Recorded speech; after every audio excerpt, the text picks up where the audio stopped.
Hello everyone, my name is Prab Nair and I'm working as a chief instructor at InfoSec Training.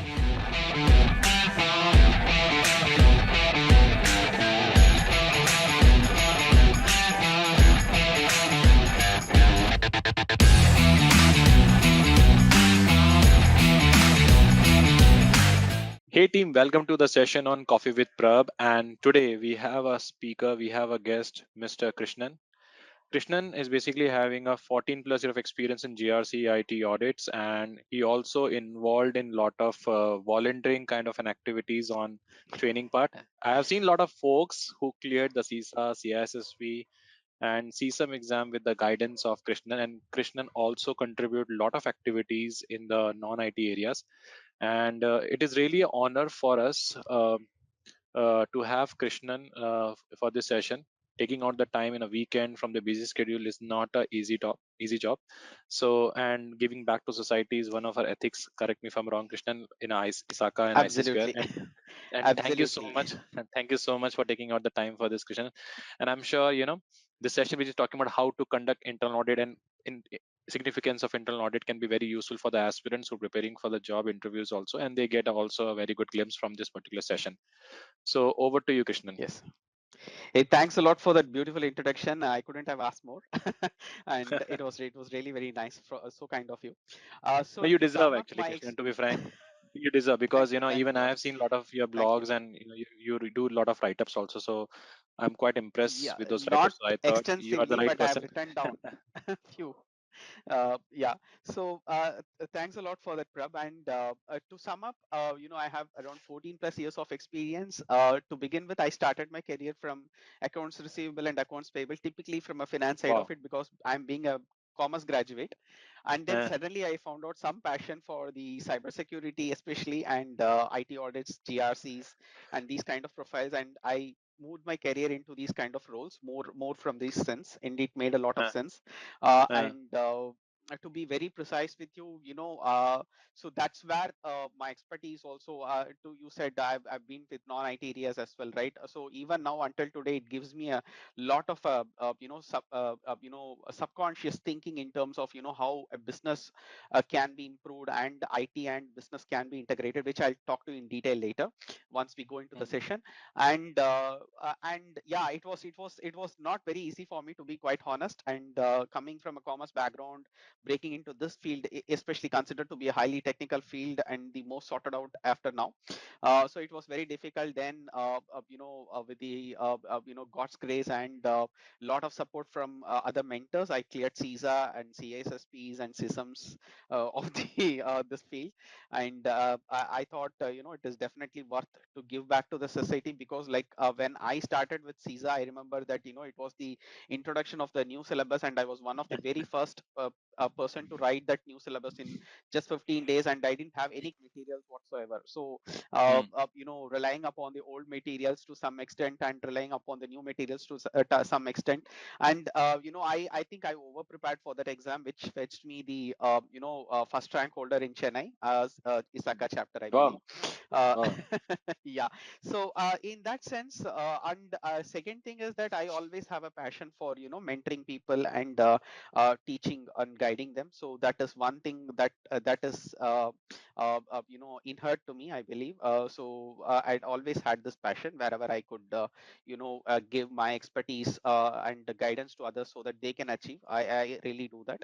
And thanks a lot for people like you who are giving that platform to people like us, to express ourselves and nurture our thoughts, so that it reaches to the right amount of people for a very long period of time. Because even now I get some calls and messages in LinkedIn, saying that I know I saw your video about the CISA question and answers or something like that. I get very happy about it, because it was more than 2 years ago we recorded that video, if I'm not wrong. Yes, yes, So yes. yeah, and it was one of my very first video sessions as such. I mean, I used to write, but it was one of the very first sessions, I prepared, and I delivered on that. Yeah, and I feel very nice about it, because I can see more and more number of aspirants coming into this field. And this is growing day by day exponentially as we speak. I'm more than True. happy that a platform like Infosec Train is giving that opportunity to a lot of people, right from the zero to expertise level. So I'm more than happy about it. That's really great, Krishna. And I truly appreciate your efforts. Coming from a commerce background and doing CISSP is not an easy job, to be frank. Okay, because I've seen a lot of infosec people who could not able to clear the exam in a first attempt. You cleared all the three certifications in the first attempt, and kudos to you. Definitely, there will be some efforts are required. And before moving to the topic which we are here for, I just need to understand what motivate you to move to information security from a pakka financial guy. I wouldn't call myself pakka financial guy. That's the reason I moved, I believe. And I was not a good accountant, by the way. And Okay. God saved this world from a bad accountant, I believe. So, so that's one of the precise reason. And see, Prab, I always wanted something interesting in my life, right? I mean, I was always seeking out something very interesting. What's next kind of a person. I don't stall myself in the way that, some people, get into a kind of a comfort zone, and they stall themselves from this thing. And I was also one of the person who did that, actually, to be very honest. Once you get into a comfort zone, you don't want to come out of that. But I always wanted to break that. And this particular field always fascinated. And I remember there was one meeting conducted in my earlier organization about cyber crime or something like that. I mean, I Hmm. don't Hmm. know exactly. It kindled my thought. How come the world is so insecure, despite the Googles and Facebooks of this world Hmm. ruling the entire scene. So i Hmm. was i was always intrigued by this idea. How come we can be more safe in terms of online security and stuff like that. And that kindled my thought. And I mean, I've even read a book called How to Be Invisible. I don't remember the author. It was a very brilliant book written by Yes. some great Yes. author. How to Be Invisible in the Cyber World. It was Evan one of Metting, the I first believe. books. Yeah, you are right. I mean, I don't remember the exact author name. It kindled a lot of thought in me in terms of how this can be done. And slowly and steadily, I started gaining the momentum. And there were right amount of mentors, to be very honest. All my managers too, until now, they have been my mentors. They guide me in the right sense of path to achieve that career goals. And not only the career goals, in terms of the learning goals as well. All my managers, I mean, I cannot recollect even one person, who's going stepping away, saying that, you don't have to do this, you don't have to this thing. Everybody were really encouraging. And that really helped me a lot in terms of, coming from that stream to this stream. And it was really helpful because when I want to enter into this field, right, I have to compete with a seasoned person.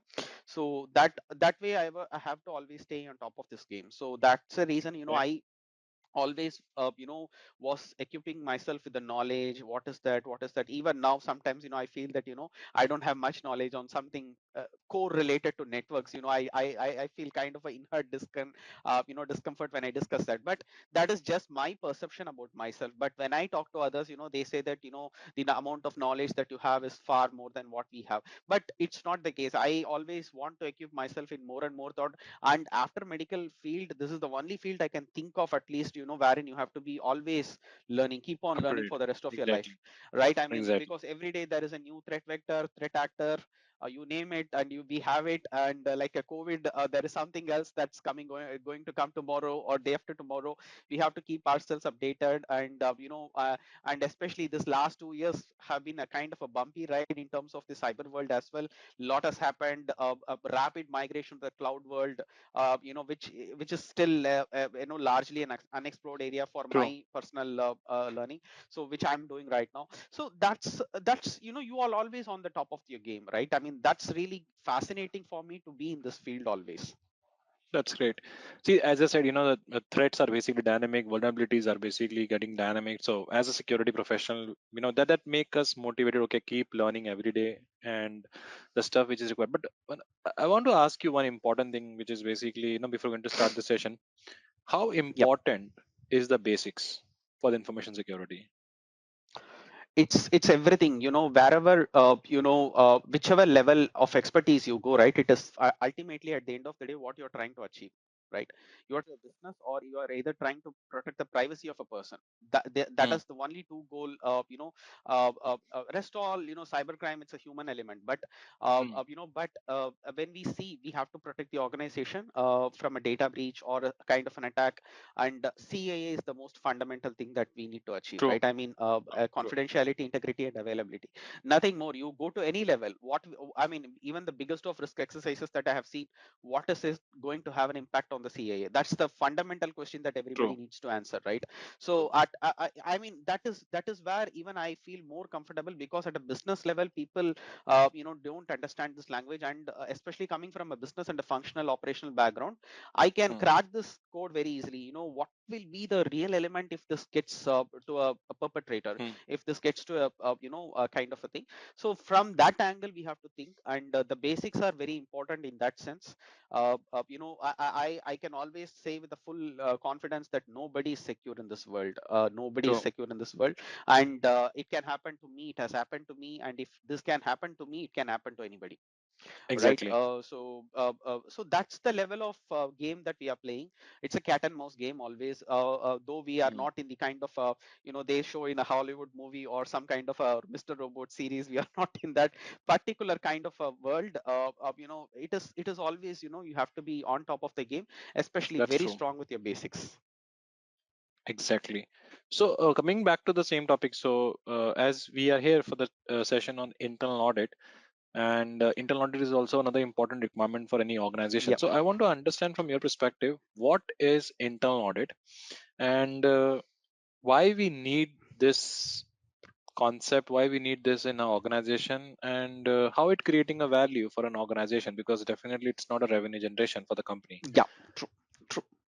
Yeah. So when you say that it is not generating any revenue, it doesn't mean that it doesn't create any kind of a value to the organization. Of course, it does, Mm. because Mm. I always tend to think on one thing. If I bump on a bus or something, if a shareholder of the particular organization that I'm working on, seeing my ID card or something, walks upon to me and says that, "What do you do?" I'm having the share in your company, and ask the questions. What do you do, which earns me the revenue that I'm expecting? I mean, which earns me the dividend that I want. In that sense, I have to answer that question. What value add that the internal audit is making, right? So before going on to the internal audit itself, right? I mean, a company is well functioning only when it is 100%, not 100%. It gives a reasonable assurance to all the investors, at least, I mean, in the sense of, they can, their systems are always audited, their books are always audited, and their the revenue that they are making is very safe.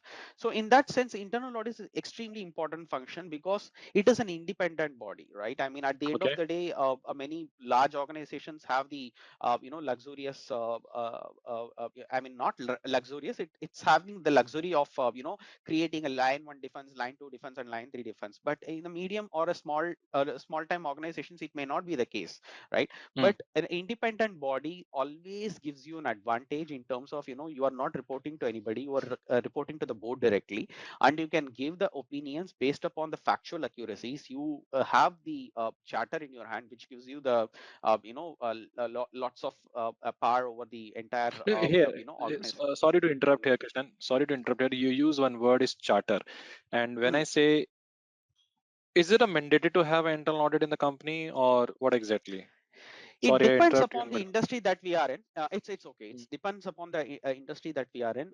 Certain industries or small scale operations doesn't require an internal audit, wherein they go to the service provider like Big Fours to get them audited. Again, that is an Mm. internal audit. It's an extended arm that they are outsourcing that internal audit function to other people because of the independence factor. Because if another person who implements the same ISMS program or ISO 27001 or the security in the company audits the same program, it won't give any kind of a value add, right? I mean, at the Mm. end of the day, you can see the report being very green, but not Mm. actually the green kind of thing, right? Mm.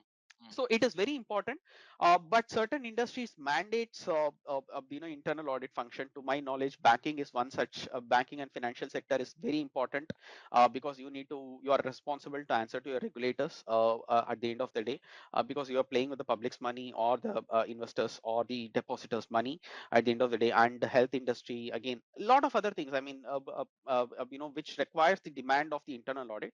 But always it also depends whether you keep it in the within the organization or the outside the organization. It depends upon the cost per se of the company, because certain companies will not have that, as I told, they will not have that kind of a luxury or the bigger revenue or to expertise to hire them. Because at the end of the day, right, if you hire an internal audit function, you also have to make sure that their career future or future prospect is taken care of, right? I mean, you cannot just keep a person to audit and there is no growth or path for that person in the thing. I think it is Okay. covered even in CISA, right, if you remember. Yeah. So So if I ask you about the internal audit, so how, so if you want to take an example, of auditing the IT with internal audit, let's say example of any process, and if I mhm. want to audit that particular with the help of internal audit, so what is the step-by-step process if I want to discuss here?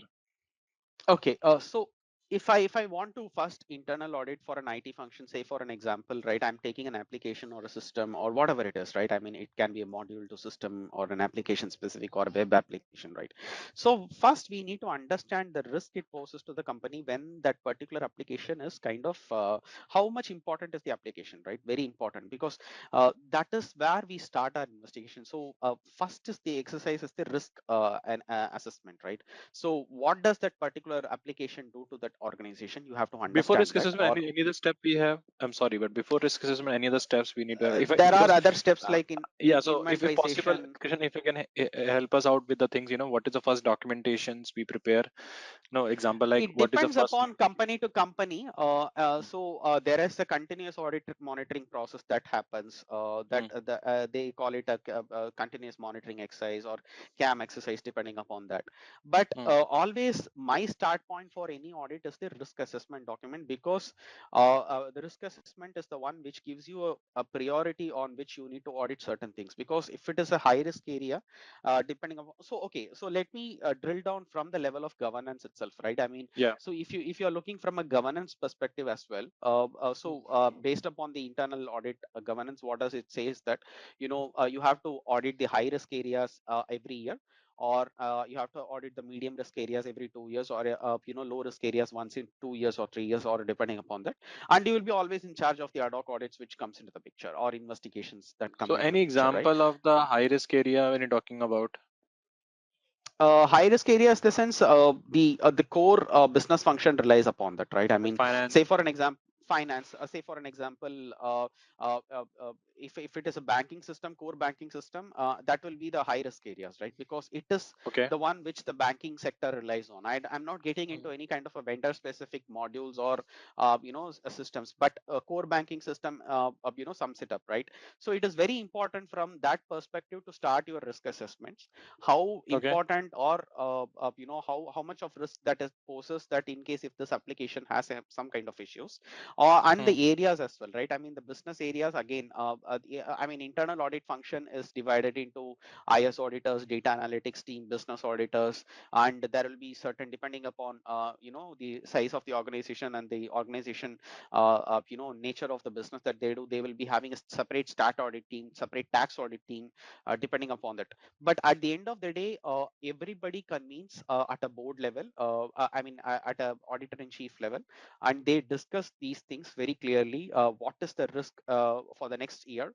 If, say for an example, 2023, these are the things that I'm auditing. So that would have been already decided in 2022 itself, based upon the risk Hmm. assessments and environmental changes. Say for an example, there is some kind of say for an example, there is something going to be coming as a recession, right? Everybody is speaking about it. So in case how much our organization is exposed to that, we will be looking at, right? And that, from that risk angle, we will be looking at. And again, at a very broad level, how much of a risk a particular event is posing to us, and there will be an environmental change, there will be a sudden shift in the industry, how much of this thing. So what has happened in the past, based upon that we will do the risk assessment. We will validate the risk assessment based upon the scores that we have in terms of the I'm not typically talking about the asset value into threats into vulnerabilities kind of thing. That is more specific from an IT side. But from a overall organization perspective, from a governance side, I'm talking about the areas that we will be auditing, and based upon that areas, depending upon the risk that the particular area is posing, the organization audit board will take a call. These are the things that we are going to audit for the next year, and based upon that, what they will be doing is that, okay, these are the areas. Now what are the business areas in this, what are the IT areas in this predominantly, and depending upon that they will start looking at a IT area. Okay, say for an example, they are having 110 systems. Okay, in these 110 system, which is the most high risk rated applications, because Okay. based upon the availability CIA triad, right? I mean, and also the risk assessment and risk calculation. So based Hmm. upon that they will be giving that getting that information. And they, because at the end of the day, Prab, you have to remember, internal audit function is not a very large unit in any organization. It has its True. own restrictions in the manpower as well, True. and it cannot focus on everything at once. We cannot boil the entire ocean at once. So Hmm. we also have to have a specific number of budget in terms of that is allocated to our function, or else it is going to be a waste of the thing, right? I mean, you are not going to audit every low risk areas every year and you come with some kind of a problems or some kind of a report from that. So you're only going to focus on the high risk areas depending upon the governance structure or the regulators recommendations that they have given, and you bring that to the planning level. Okay. That's great. So if I take example of governance point of view, like we have identified the 5 high risk areas that we need to audit, Hmm. and we have Hmm. decided, okay, these are the, so we take a one example like a application I want to audit. So if I want to go by the process, first step, okay, as you said, risk assessment is the first step. But Hmm. before that, we need to have some kind of an approval from the respective owner and all that. Because if you're going to indulge in some activities, it might impact the operation. Without the permission, we can't drive such activity. So any No, documentation no. we call that, and yeah. No, generally what happens is there will be a kickoff. There will be an audit Mm. announcement letter Yes. that has been sent. So that is, I mean, that typically starts after the risk assessment is being done. Actually, in certain So risk organizations, assessment to is be all very, about, we have shortlisted the 5 process, and out of which now we need to audit a one particular process. yeah, yeah, that is only for the shortlisting and choosing your Yeah. areas that you're going to audit, right? So Okay. there is another kind of a risk assessment that's going to come later, because from the audit point of view there will be certain risk assessments depending upon the nature of the organization, right? I mean, Okay. so that will be conducted. So from what happens is that there will be an announcement letter which will be going from an audit board level to the Okay. particular people, right? Because that gives you immense amount of authority in terms of, as I Hmm. told you, charter Hmm. gives you that kind of a mandate wherein you can go and audit the person, I mean audit the process, not a person. So I'm very, my apologies. So in that level, the audit announcement letter gives you that kind of a fixative in terms of what you're going to do in this particular audit, what are the areas that you're trying to look at it, and what all might be the potential scope. It will not outline the exact scope, because there is another risk assessment process that will happen, or another scoping planning meeting that happens after that. In certain areas, in certain companies they don't call it as a risk assessment typically, because they call it as a scoping and kind of an assessment process, wherein they will pick and choose the system based upon its requirement to the particular business itself. So what Okay. happens is that so this announcement letter gives you that kind of an announcement. Hey, we are kickstarting this particular audit. These are the auditors. This is the audit team. This will be the audit in chief, or project chief, or the manager who is going to drive this audit. And these are the focal point to whom you need to reach out to. So that will be agreed upon and that will be sent. that will be the one thing. And second thing, what happens is that sometimes it happens simultaneously as well as differently. There will be something called as a kickoff call, right? I mean, there will be an audit start call, typically bringing everybody on board, saying that we are starting this audit, this is the planned days, this is the date at which we are going to complete the investigation, this is the play stage that we are going to complete our planning, this is the stage we are going to complete our investigation, and this is the stage we are going to issue our report. So typically it will be giving you the a kind of a broad milestones in place, and it will give you that sense of what is that we are expecting out of this audit. Okay. And after that, And another important and another important thing which I forgot to tell in the first instance is that once the audit is being finalized, right? I mean, from an auditor's point of view, what is very important is that to go and review the previous similar audits or the audits which has occurred in the same process in the area, okay. to get to know about more about this particular thing. That is where you get a glimpse of what is that they are doing. So Yeah. that is very important, but that is to do at an internal level, nothing to do with the stakeholders per se or the clients or the auditees. That is more internal at this point in time. Okay. So once we basically review the report, or once we basically send the audit announcement letter, what is the next step? And what is included in the audit announcement letter? It is include the scope of the audit and list of an auditors.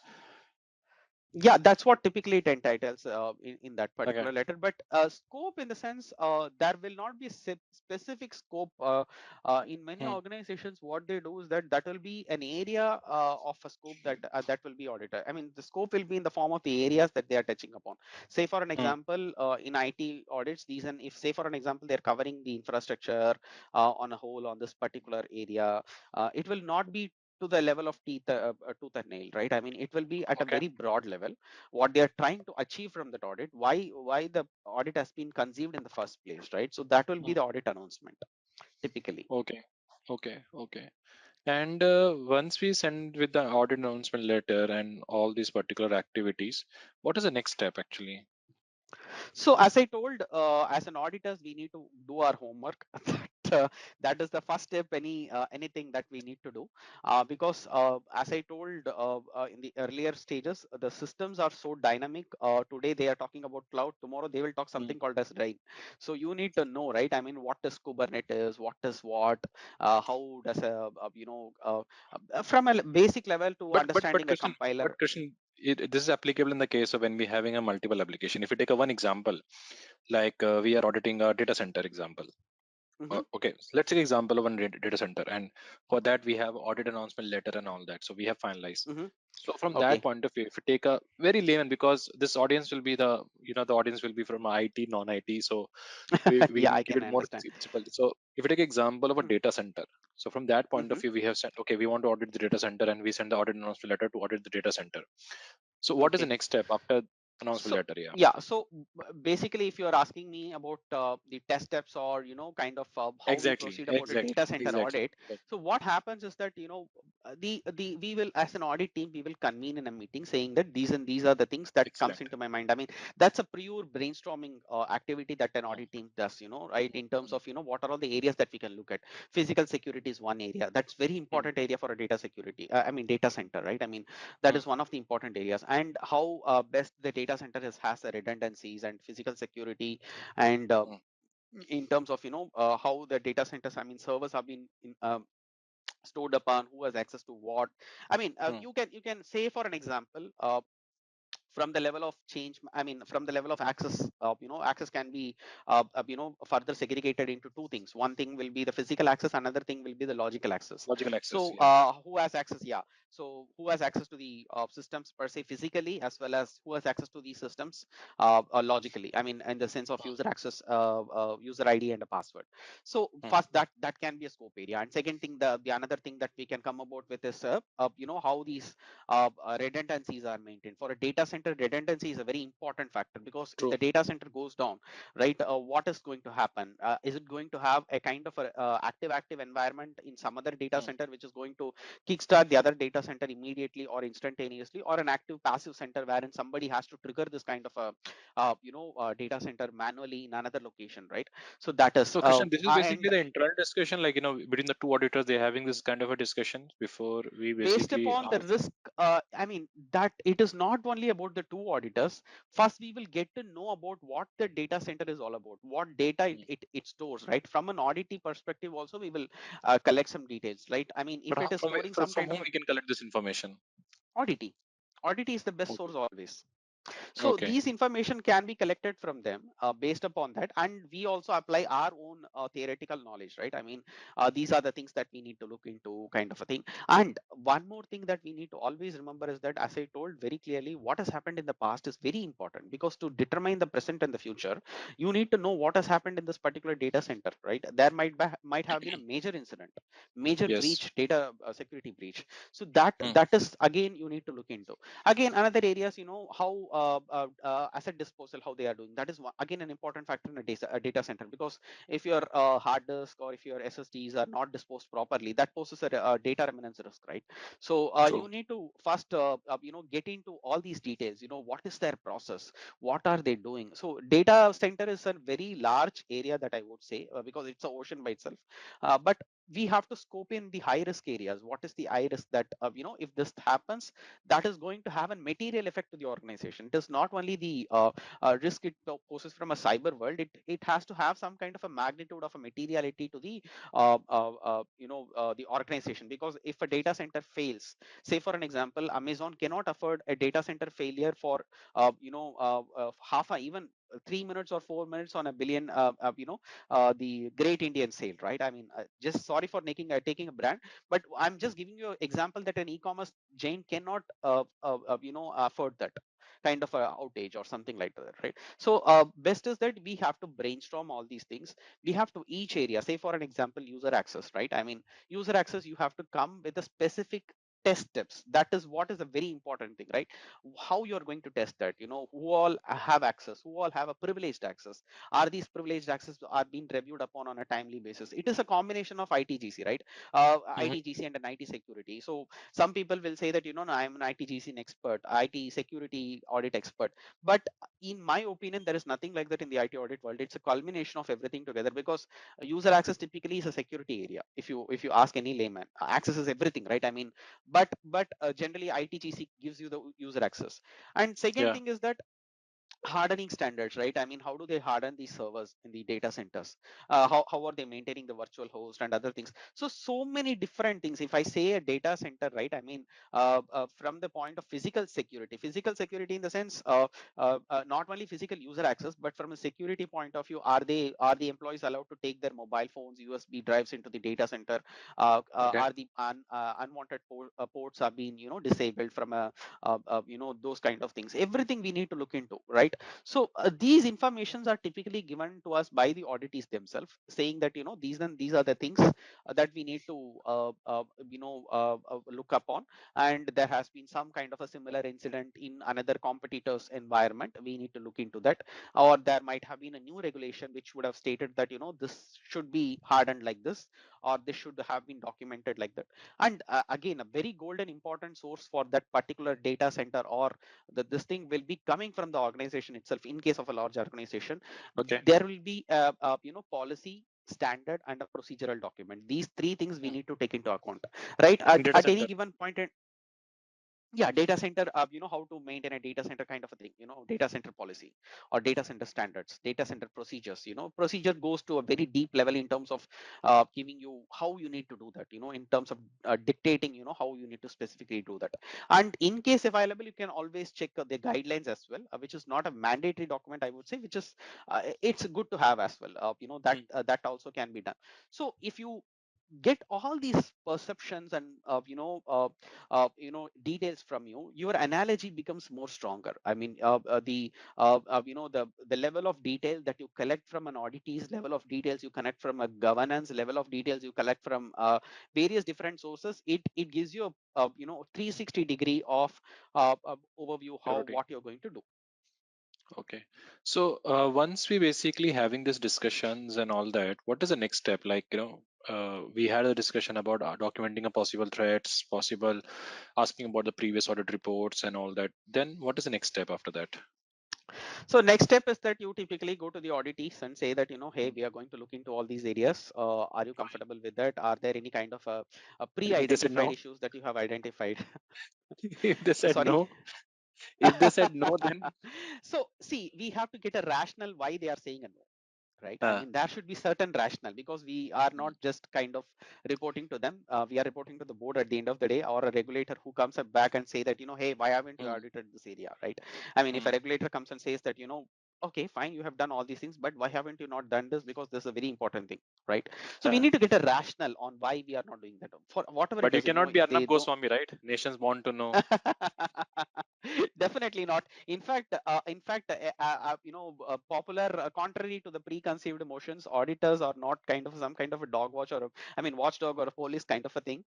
But I believe that and always an auditee and an auditor should have a very cordial relationship, because definitely next time I'm going to that same people, to do that, and that is a level of a cordial relationship that we need to have without disturbing my independence. Caveat. Okay. And once they basically agreed, okay, yes, these are the areas you can happy to audit, then what is the next step? The next step is, again, you go back to your drawing board and say that these and these are the controls that I'm going to do, and if you Mm, have a team of an auditors, you split these controls depending upon these control areas, or depending upon the areas that they are going to audit, depending upon their own of this thing, and they actually do the test steps, right? I mean, they start engaging with the auditees even more to the further discussions. Okay, you explain the process. Okay, what does the documentation says with regards to this? What does the governance says with regards to that? And okay, if you're not having a hardening standard for the data center, right? I mean, that is not the mm, way it is going to happen. So mm, you identify all the potential vulnerabilities or potential findings. I would not say that vulnerabilities, potential findings. So mm, potential findings is again a very important thing, because based upon the evidence that you collect, based upon the interviews that you hold with your auditees, you come with certain things in your mind. Okay, this guy is doing this, but okay, still they are not having this kind of an alert mechanism. Okay, they don't have an active a setup or a golden gate setup wherein it shakes the handshake, and if it going to fail, it is not going to pass on the signal to the backup data center very immediately or instantaneously or synchronously. So what is going to happen? So you have to understand, while going through these interviews or walkthroughs, or whatever meetings that you call, or process workshops. Some organizations also call it as a process workshop. So depending upon that, you collect the information. You don't declare anything to auditees. You don't say that, in the face of it, okay, this is not there, which you're not happy about, this is not rightly set in the process. You come back to a drawing board again. I mean, we have to come back to a drawing board again, and we have to see what risk does it poses. Very okay. important question, fundamental question, because at the end of the day, if the particular finding that you are putting on the high or medium or whatever it is, depending upon your risk rating methodology or audit finding methodology, audit methodology, sorry, audit, it's not an audit finding methodology. There will be an audit methodology that is defined at a board level, right? So you have to have a rationale why you have put certain findings in a high or a medium or low, or So it's an that is the point I observation. was about to ask. So who decide this level of finding that you want to keep it in a medium or you want to keep it in a high and all that? Yeah, it is purely driven from an organization perspective. Say for an example, Mm, I will tell you, before that I'll complete this.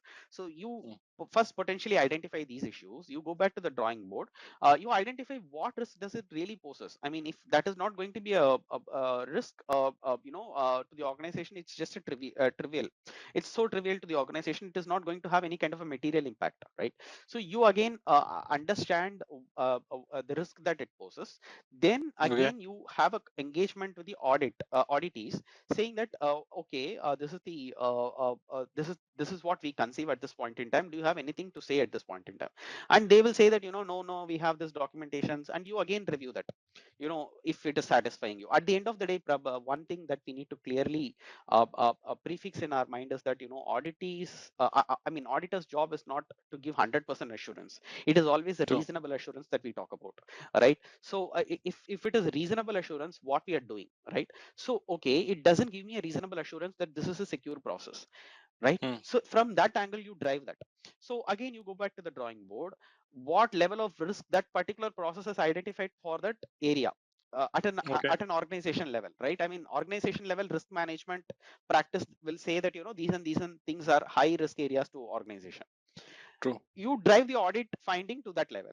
That will be very Okay. easy, because at the end of the day, you have the risk management policy which says that, this is a high risk area, and the finding that you derive says that, no, it's not a high finding, it's not a critical finding. You only say that, it's a very medium finding or a low finding. Hmm. What happens is that, you're again going opposite your organization, because at the end of the day, it is very easy to convince auditees saying that, organization itself has defined this process in a high risk area.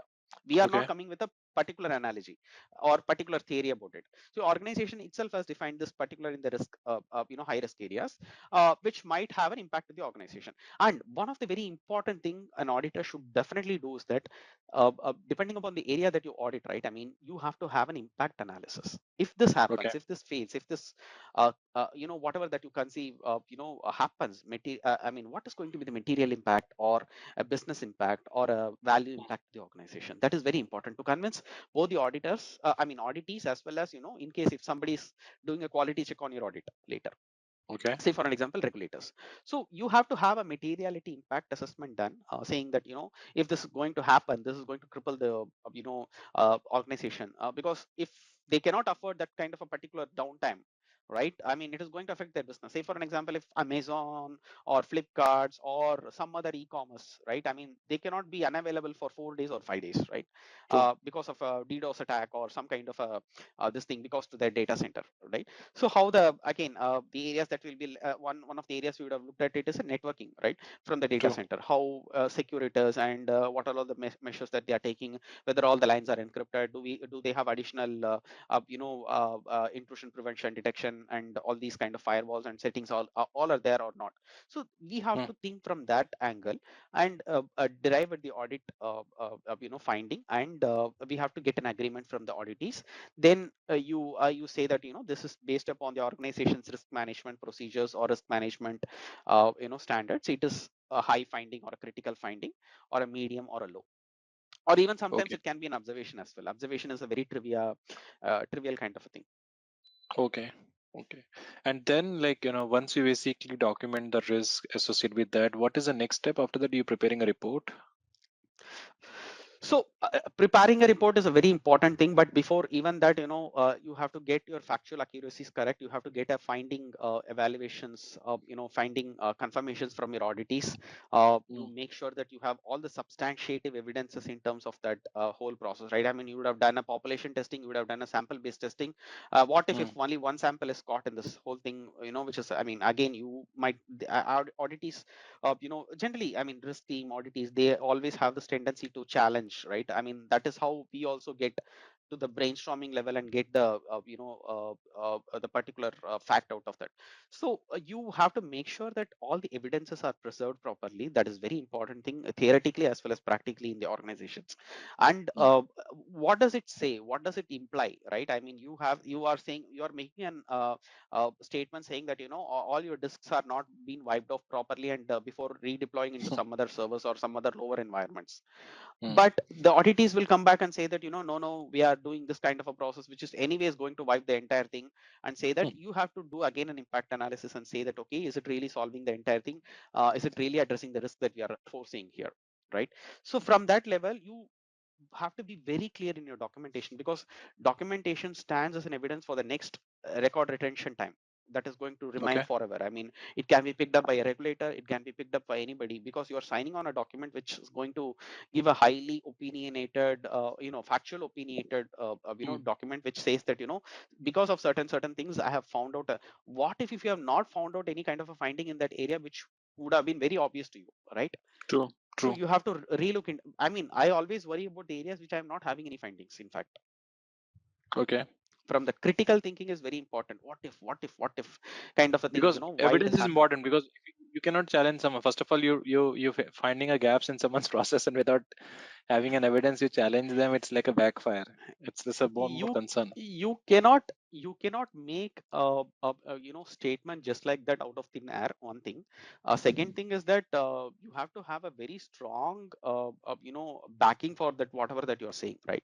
So Mm. from that angle, evidence stands as a very important document. And whatever that you have found out, if you're saying that particular settings have been turned off, you have a screenshot of that from the terminal, or comms, and you Mm. take the screenshot and put it very clearly. If there is no timestamping in particular data backup, you identify that and say that this is not having any kind of a timestamping.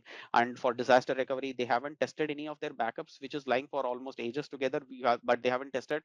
Again, that is going to be a major thing, right? I mean, you have to prove all these things. You cannot just like that True. make a statement out of thin air.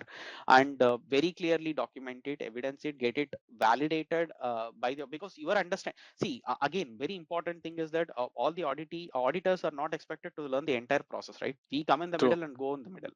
So we are not the subject matter experts. We go to the subject matter expert to get the level of understanding that we have is correct or wrong, right? There can be other True. controls which the when we are interviewing a person, he would have missed to say True. from his angle or her angle, right?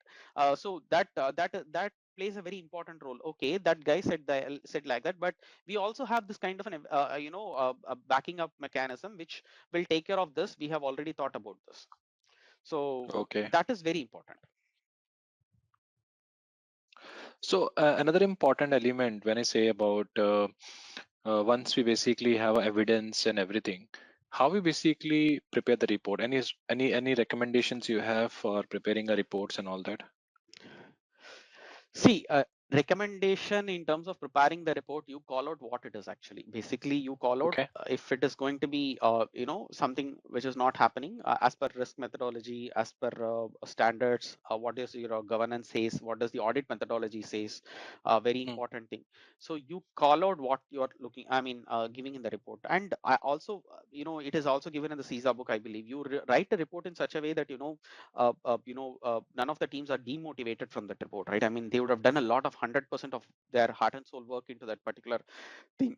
True. But at the end of the day, when they find an audit report which is not showing a great picture in the whole thing, they would be disheartened or demotivated at the end of the day, which might have a negative impact to the organization as well, right? True. But you call True. out the True. areas which they are really performing really very well, and the areas that they can improve upon. I mean, it can be from an opinion angle, saying that these are the things that the best practices are available. You can use this rather than using this. This is an old technology that you're using. Probably you can try looking into this. But from the areas where you have finding, you have to be very clear. Document it in the way that everybody understands in a very clear language, right? I mean, I have seen Agree. some reports are being written in a very flamboyant So what is included Oxford in the English report? or Like some. if I ask you about the template, if I talk about the content heading wise, like Content is that uh, I don't I cannot say the heading wise thing, because I mean, I have some brain fogs. But the whole point is that from a content wise, you first I'm just asking about the there table will of be an content. executive summary. There will No, be no, an I'm just executive asking about. summary. Okay. Yeah, Okay. for there will be an executive summary, because imagine your audit report goes to the board, right? I mean, it goes to the CEO. If he Hmm. or she is reading the report, they'll not be able to see the entire report for themselves, right? I True. mean, it will be only the executive summary which sums up what we have done and what have we found out and what is the rating that we have given. Very clear. Hmm. Okay.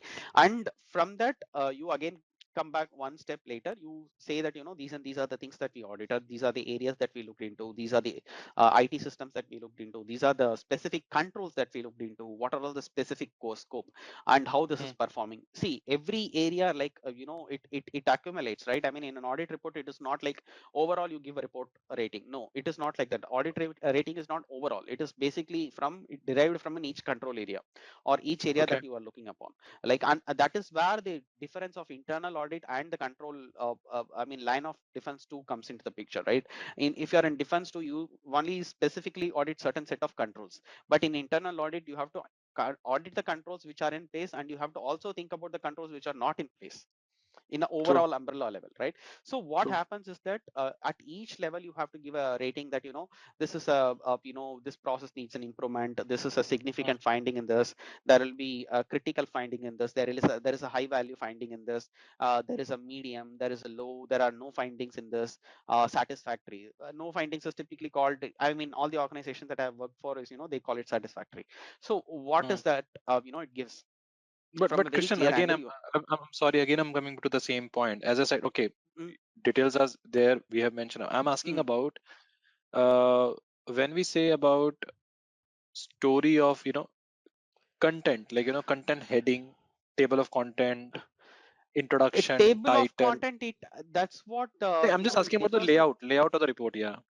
Yeah, layout of the report is very I mean, that's what I'm telling. Executive summary and the process summary is very important, and Mm, from process summary you derive into what you did in the audit. I mean, again, these are the very basic steps. And so once you get into the individual control areas, you give this kind of finding example, this thing. I mean, it will be 100 pages report, sometimes it might be. mm, So from a table or content perspective, first it will be, if you are very to the detail you're asking, it will be like the page of saying that wherein what we have audited, which quarter it belongs to, who are the audit members, who are all the team members mm, participated in the audit, who was heading that mm, audit, who was heading from the business side, or who was heading from the IT side. Did you speak? mm. I mean, these are the contact typical contact focus, and there will be another one step down down that there will be kind of a table of contents, again an executive summary. After executive summary, there will be a very specific detail on the process summary in terms of how the process is operating. There is no opinion about it, it's very clearly documented. You have to summarize the Okay. process in 1 or 2 pages, saying that this is what that they do, this is what that they are doing, or something like that. And then the last but not the least is the audit itself, right? I mean, from the audit you drill down to the areas that they looked into, the scope of the audit. Scope of the audit, in the sense there can be two scopes, one the business scopes as well as the IT scopes, if it is an integrated audit. So Okay. if you're typically speaking about the scope areas of the IT audit, for the example that you give, data center, you mention which data center does it belong to. Is it going to it's a data center about one in Pune or one in Hyderabad, Okay. very clearly. And the areas which have not been scoped, again you have to define. That is again to be decided in the audit announcement letter itself. What they are not looking at, it is very important, because from the areas which you are not looking at, you have to agree with the auditees, and you have to Okay. come with a rationale why we are not looking into that, because it would have been already audited last quarter, it would have been audited last year, depending upon the risk methodology. So that also you call out in this report.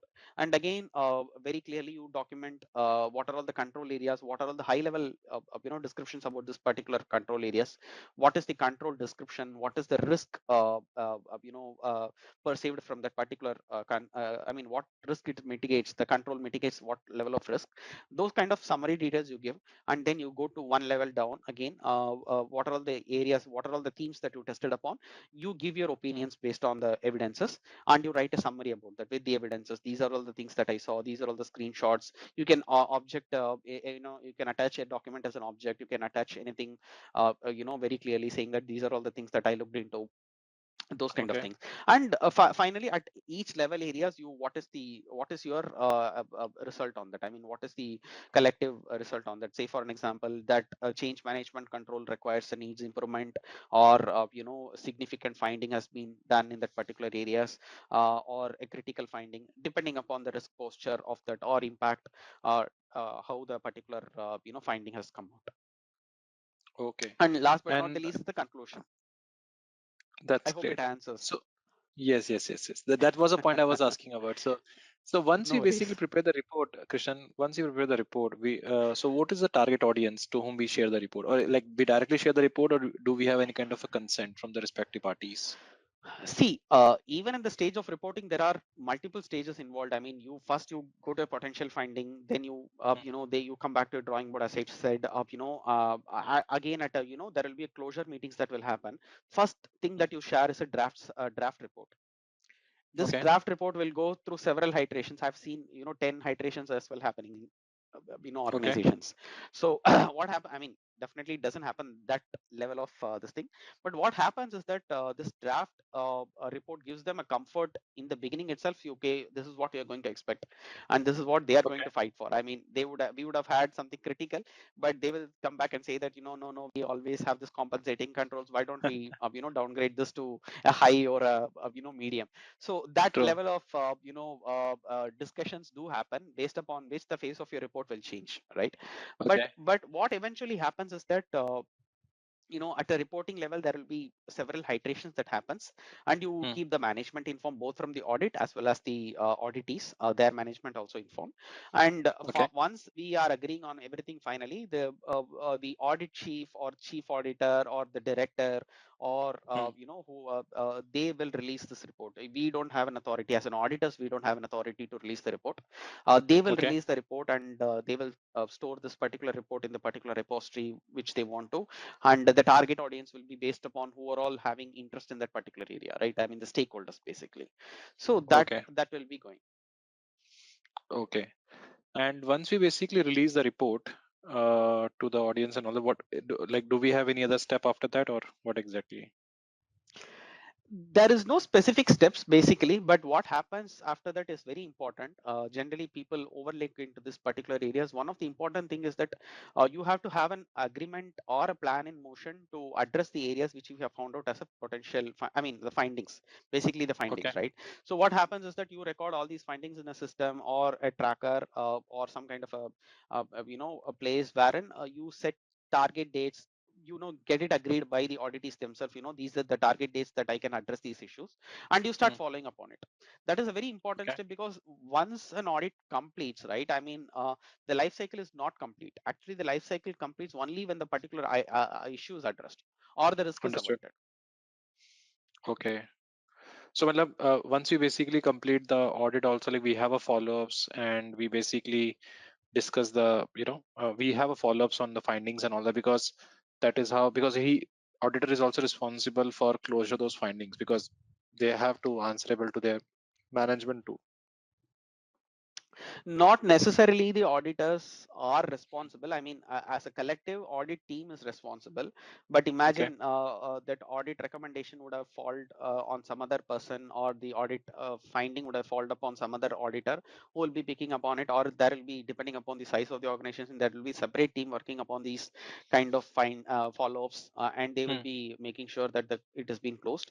And as an auditor who worked on this particular mission, you will be called upon and checked up, this is what that they have done, because you already document everything from the auditees themselves. This is the plan of action that you're going to take. These and these are the evidences that we require. These and these are the steps that you're going to do to address this, because we are not suggesting anything. You get everything from the auditees themselves, because we are not Understood. going to give our opinions and expertise in this, and we are not a subject matter experts at the end of the day. So Okay. based upon the agreement that you have done, you basically get these details from them, and you document it and close it. And whomever follows that up later, depending upon their availability, they will have to follow it up for that. Okay. That was a one of the most important point we had. And Yeah, in so fact. any challenge, yeah. So any challenge the internal auditor faced during an audit? Any suggestion you would like to suggest?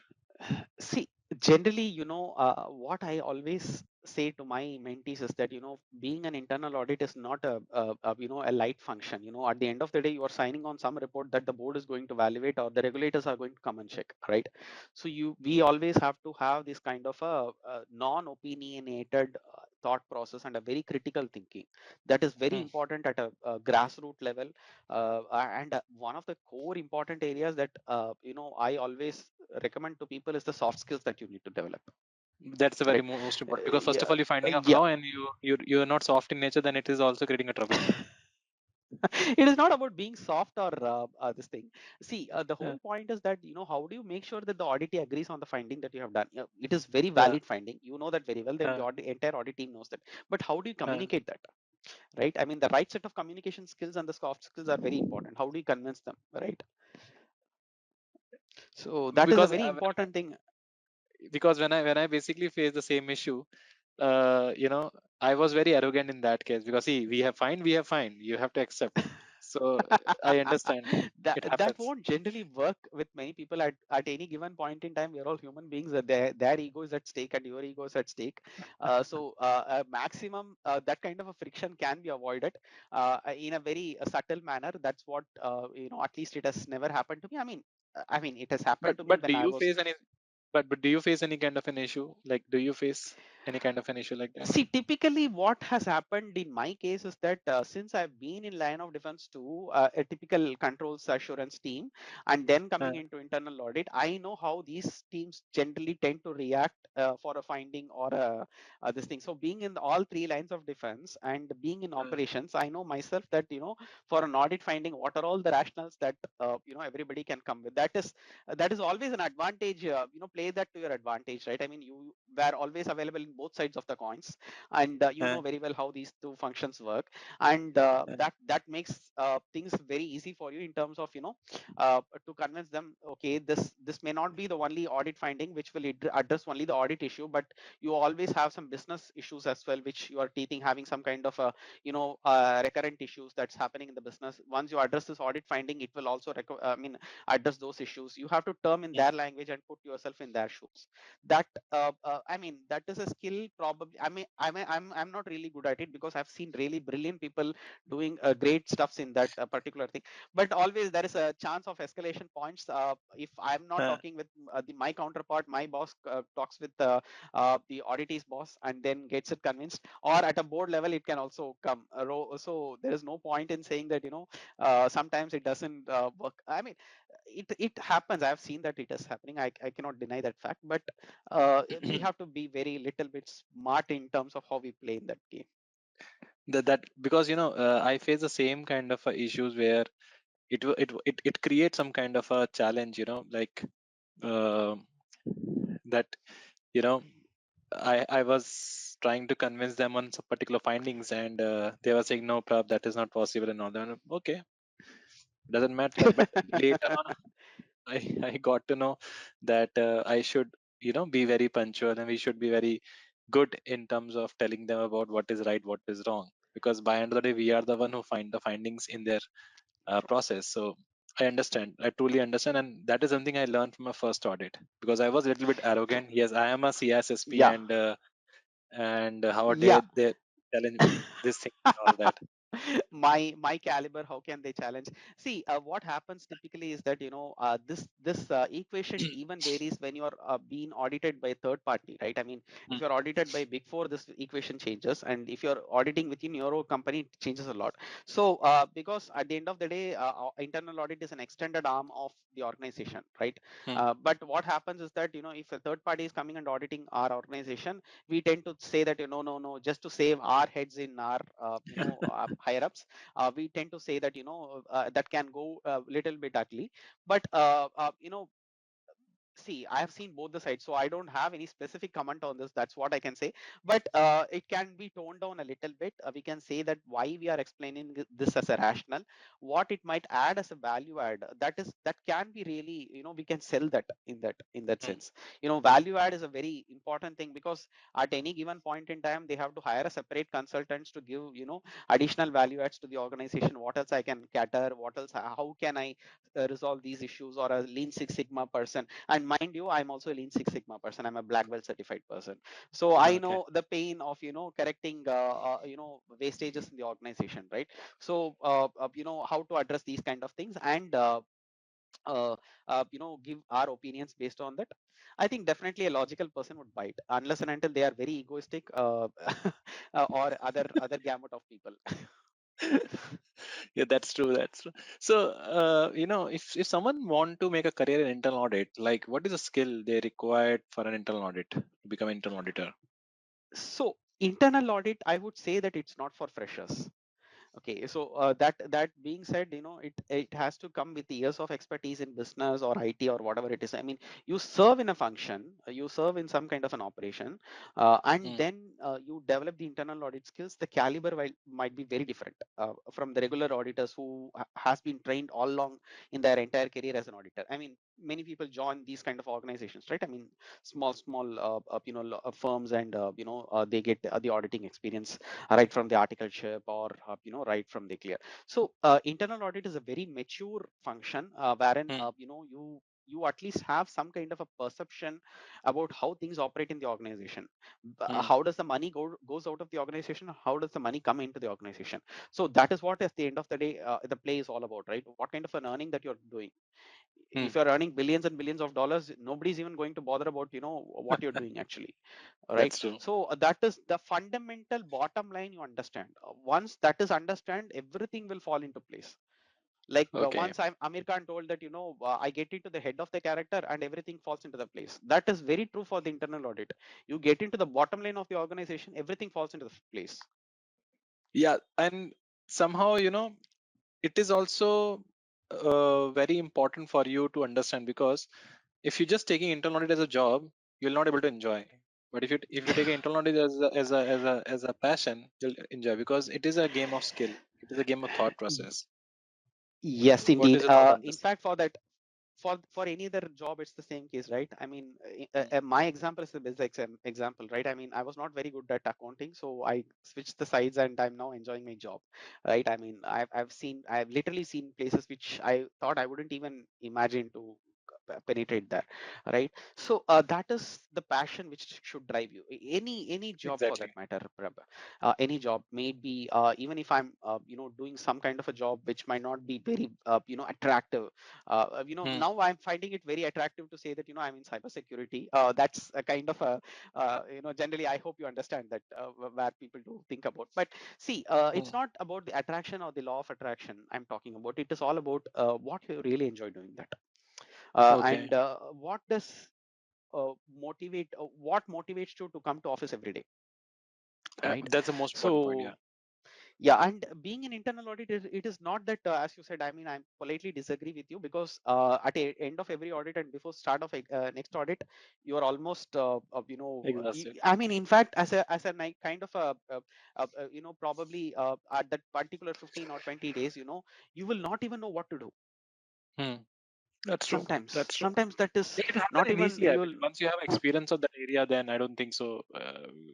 Yeah, there is a learning curve in every thing, right? I mean, everything that we do. When I was in doing my first few audits, I mean, I had to be handholded by my seniors, very good seniors. I would say that, my entire, I mean, my career has been shaped by my seniors and mentors. uh, Every point in time I've learned from them. They have literally taught me from, I even heard one person saying that, no worries, Krishnan, every point in time, at one point in time, babies had to be taught how to walk, right? So you are taking your baby steps. We are well aware of that, and we'll try to guide you. So God was very gracious enough to give me those kind of people who have always nurtured me. that see it again, how how the people basically get the support and all that, that really matters, and that's the most important thing. Yeah, true. That's why I'm trying to give back to the society, because at the end of the day, you not only you become a leader, or you become a person in the organization, you also try to nurture other people so that they can come forward in the step up the game. And that's when the competitiveness increases, and your value add gives you, I mean, your caliber raises. That's great. And one more important thing I just need to understand, as this is a question from the one of the participant, that when you're driving the internal audits, uh, what basically you can say, what what uh, drag you, what is the most important thing, you have to be stay updated with the internal audit, like what is important skills apart from having a knowledge and everything? So See, what, any suggestion you have? Yeah. you have to be updated about the organization. Okay. very clearly at any given point in time what your organization does, what is the bottom line. I told you, right, that Mm. needs to be updated on a at least on a quarterly basis. What was the result Okay. previously? Why was there is an impact? What are we trying to achieve? To that level, Okay. it and see, basically, that internal audit is not such a important function in terms of to get to know things very important, I mean, instantaneously, but Mm. you have to be very on top of your game. You have to know all these things. It gives you a value add in terms of your knowledge. That's the only Understood. thing that comes with that. Understood. Understood. Thanks, Krishna. It was really a great session, and it was a very eye-opening session for at least me, and I'm sure this will be very useful for our subscribers also.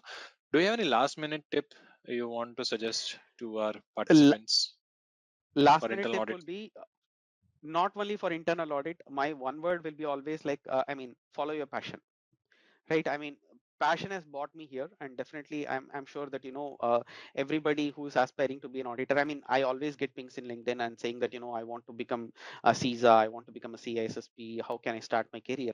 You start with your basic fundamentals, start with the YouTube videos, free resources that you have in your hand. I mean, everything is possible in YouTube, I tell you. You spend your time in Hmm. the YouTube in the right way. Search for how to do this, how to do this. There was a gentleman called Salvador Rodriguez or somebody. I mean, his Okay. videos were really very good actually in terms of how to Okay. start with the IT audits. I've seen his videos. I've even recommended to few people, and your sessions, your coffee chats are really really very good. I mean, so people who wants to get into these kind of things, see these things and definitely decide upon that the knowledge solidifies us, right? I mean, the Hmm. amount of time you spend with an experienced person, it always like 13 plus 1 years. If I'm having experience, you're having 13 plus 1 experience you are going to have. So that is the level of experience that you are going to gain on hearing these great people actually. Okay. And like as I said, you have seen a lot of troubles in the past and regarding, not everyone is basically good in learning from the what you called from the videos and all that. Do you recommend any book you have in your any book you would like to recommend? uh, for IT auditing, I've read some book called IT Auditing Edition 2. I Hmm. think if I'm not wrong, I don't know the gentleman who wrote this book, but there is no one golden source where you can learn this, Prab. Very honest Okay. opinion on this. It is all it is everywhere around you. It is right from the starting. You get fascinated how a router works in your home, right? I Okay. tell to people when they want to start with the networks. So I will tend to think how the router or the OFC works. I mean, the optical fiber comes and how the signal is being converted into So the curiosity is very important then. curiosity is very important at the end of the day, right? I mean, I know how to play with my set-top box and my routers. I know the Hmm. admin walls in my routers, how I can tweak them and get the best security in that. This is basic stuff. Curiosity is the one which is going to drive you up higher and higher up. Okay. Yeah, that was a point because if you can share the book link, I can basically share it in the description box so I people will will get. try to, because I don't remember where I stored all these things. I think I have it in my hard drive. I have to check. That's okay. That you can I take think time. it was in the Adobe this thing. I mean, there will be an Adobe. I mean. A book format wherein you have to purchase, it will automatically, like a Kindle, it will come. I have to Okay. check which edition I referred, but since it was in my old laptop, I think most of them are gone by now. So Okay. it was tied up to my laptop. I mean, this Adobe e-reader kind of a thing. It is not a PDF. Mhm. Adobe PDF. I'm not talking about the PDF. It is a e-reader kind of thing wherein when you pay, you automatically get like a ISACA book. Automatically get that download link, and Yes. only in your laptop you can manage. I'll try to Yes. find that link and I'll send you. Thanks, Krishna. Thanks for this particular session, and I'm sure it will be very useful for the aspirants. And if you want Yeah, team more videos, more interviews from Krishnan, do let me know in the comment box that how can I disturb again Krishnan for another new topic. And do let me know in the comment box how do you find this session. And if you're looking for any kind of an assistance from the internal audit perspective, I'm also sharing the link of Krishnan profile in the comment in the description box, so you can reach out to him directly. He's very helpful when it comes to job perspectives, interviews, and all that. And I'm sure this session will be very useful. And if you still not subscribed to this channel, do subscribe to this channel and click on the bell icon to make sure you should not miss the future videos with the similar experts.